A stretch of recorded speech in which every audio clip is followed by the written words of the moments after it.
There's a number of different types of telephone calls that you would have to answer. There's the client calling, there's the internal call, somebody inside the organization, there's the superior, the boss or the manager calling, there's the social call, that's somebody who just wants to chat with you, and there's the supplier, the person who supplies goods and services to you. Now with each of these people you would have a different relationship. You know that when the client calls, it's important to you because the client's the lifeblood of the organization.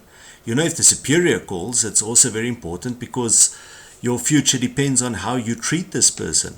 The social call you don't want to miss because, your life's not all about work. The supplier call is important because good suppliers are hard to come by, and so forth. So each call would be important in a different way. When dealing with how to answer the phone, there's probably a million ways of how not to do it, and there's a few pointers of how to do it. Of course, there's different types of people. You get the aggressive receiver. What? Alright, that was probably a bit too aggressive. But the aggressive one is the one that really puts people off. If you phone somebody who's aggressive, you just don't want to speak anymore. And then there's the passive receiver. This is the guy who really doesn't feel like speaking to you today, and he'll do everything in his or her power not to answer that phone. Especially if he or she is busy with something and the phone keeps on ringing and ringing. What? Well, that was maybe a bit too passive. Then there's the overeager, the person who just loves to answer that phone and couldn't stop talking to you. This person is really, eventually you feel bad that you actually did phone this company.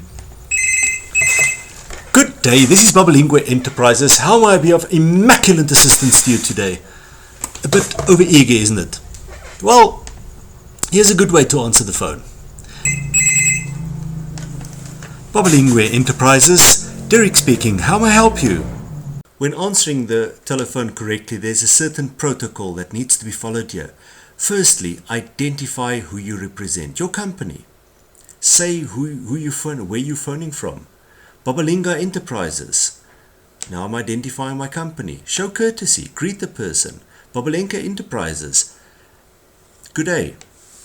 Now I'm greeting the person. Be careful of nonsense words here. There's a lot of people who greet by saying, how are you? And now I'm putting an onus on the other person to say something back to me. And I don't think the best example of good greeting that I've found worldwide is in Mauritius, where people have a culture of saying, you are welcome. Also in East Africa, this is quite a custom. In other words, they don't open a conversation. There's no onus on you to say anything back. They just identify the company.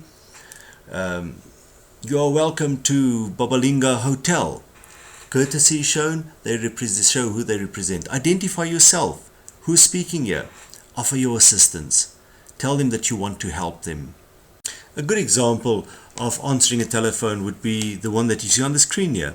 Babalingwe Enterprises. Now I've identified whom I'm phoning from. Good day. I keep it short. I'm not putting an onus on the person to answer me back. This is Derek speaking. How may I help you? All the elements have been achieved there. I've identified whom I'm representing. I've been courteous by saying good day. I'm identifying myself. And I'm showing that I want to be of assistance. How may I help you? This is short, this is to the point, and this is courteous. This is the correct way of answering a telephone.